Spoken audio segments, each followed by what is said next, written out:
చూడమా, తీసేసావు కదా, మళ్ళీ ఎందుకు పెట్టావు?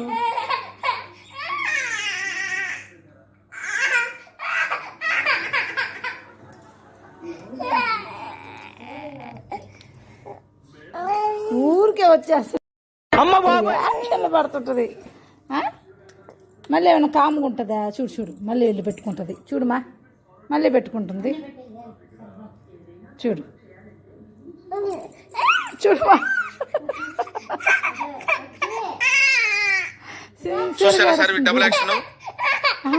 ఏంది అసలు నాకు అర్థం. నువ్వే కదా పెడుతున్నావు. సరేరా, ఊరికి పట్టుకుంటూ వచ్చేస్తుందా? దొంగలు అన్ని వేషాలు అమ్ముతారు. దొంగ కొండలు, ఇది దొంగ కొండలు.